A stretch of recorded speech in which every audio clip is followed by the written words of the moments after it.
ଆଜି ସତ୍ୟବାଦୀ ନିର୍ବାଚନ ମଣ୍ଡଳୀର କଣାସ ବ୍ଲକ ସତ୍ୟବାଦୀ ବ୍ଲକର ସବୁଠୁ ଟାଣୁଆ ନେତା ଆଉ ପୁରୁଣା ନେତା ଯିଏକି ଆମର ନବୀନ ବାବୁଙ୍କର 4.5 କୋଟି ଓଡ଼ିଆଙ୍କର ମୌଡ଼ମଣି ଯେ ନବୀନ ପଟ୍ଟନାୟକ ମୁଖ୍ୟମନ୍ତ୍ରୀ ଅଛନ୍ତି ଆମର। ତେଣୁ ସେ ଆଜି ଯେଉଁ ଗୋଟେ ସତ୍ୟବାଦୀ ପାଇଁ ଯେଉଁ ପ୍ରାର୍ଥୀ ଚୟନ କରିଛନ୍ତି ସେ ହେଉଛି ଜଣେ ସଞ୍ଜୟ ଦାସବର୍ମା ମହୋଦୟ। ସେ ଜଣେ ପୂର୍ବତନ 2 ଥର ମନ୍ତ୍ରୀ ଥିଲେ ଏବଂ ତାଙ୍କର ଗୋଟେ ସତ୍ୟବାଦୀ ପାଇଁ ସେ ଆମର ଗୋଟେ ଟାଣୁଆ ନେତା ଯିଏକି ସତ୍ୟବାଦୀର କଣାସ ବ୍ଲକର ଗୋଟେ ଜନସ୍ୱାର୍ଥର ବହୁତ ଗୁଡ଼ିଏ ମଙ୍ଗଳପୂର୍ଣ୍ଣ କାମ ହେବ ନିହାତି ରୂପେ ଏବଂ ବହୁତ ଭଲ ହେବ।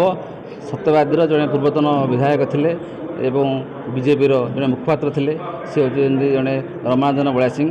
ସେ ଆମ ଦଳ ବିଜେଡ଼ି ସହିତ ମିଶିଲେ ଏଇଟା ଆମ ପାଇଁ ନିହାତି ବହୁତ ଭଲ ହେବ ଏବଂ ବିଜେପି ଆମର ଯେଉଁ ବିରୋଧୀ ପାର୍ଟି ବିଜେପି ତେଣୁ ତାଙ୍କ ପାଇଁ ଏବଂ ଗୋଟେ ବହୁତ ଶକ୍ତ ଧୋକା ହେବ ସେ ଆମ ସାଙ୍ଗରେ ଯେହେତୁ ମିଶିଲେ।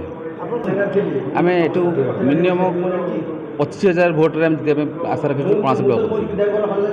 ପଞ୍ଚାୟତର ସରପଞ୍ଚ ଈଶ୍ୱର ଅଛନ୍ତି କହୁଛି। ଆଜି ମାନ୍ୟବର ମୁଖ୍ୟମନ୍ତ୍ରୀଙ୍କ ଯେଉଁ ଯୋଜନା ଉପରେ ତାରି ଉପରେ ଆମର ସତ୍ୟବାଦୀ ନିର୍ବାଚନ ମଣ୍ଡଳୀର ସଞ୍ଜୟ ଭାଇକି କ୍ୟାଣ୍ଡିଡେଟ୍ କରିଛନ୍ତି କି ଆଜି ମୁଁ ବି ମୋ ପଞ୍ଚାୟତ ତରଫରୁ କହୁଛି 180% ଭୋଟ ସମ୍ପୂର୍ଣ୍ଣ ଭାବରେ ମୋ ପଞ୍ଚାୟତ ତରଫରୁ ଯିବ। ଏଇଟା 100%। ସେ ବି ବଡ଼ ଆଜି ଆମର ଭାଗ୍ୟର କଥା। ଇଏ ଆମ ପୂର୍ବତନ ରମାନନ୍ଦନ ବଳିଆସିଂହ ଯେ MLA ଥିଲେ ତାଙ୍କ ପୁଅ ବି ଜିଲ୍ଲା ପରିଷଦ କ୍ୟାଣ୍ଡିଡେଟ୍ ଥିଲେ। ଯାହା ହଉ ସେ ଆଜି ଆମ ସାଙ୍ଗରେ ସାମିଲ ହେଇଛନ୍ତି ଯାହାଫଳରେ ଆମର ଯାହା ଥିଲା ତାକୁ ଆହୁରି ଭଲ ଭାବରେ ବଢ଼ି ଚାଲିବ ନିଶ୍ଚିତ। ମ୍ୟାକ୍ସିମମ୍ ଆମ ପଞ୍ଚାୟତରେ 1000+ ରହିବ। ପଞ୍ଚାୟତ ଗୋଟେ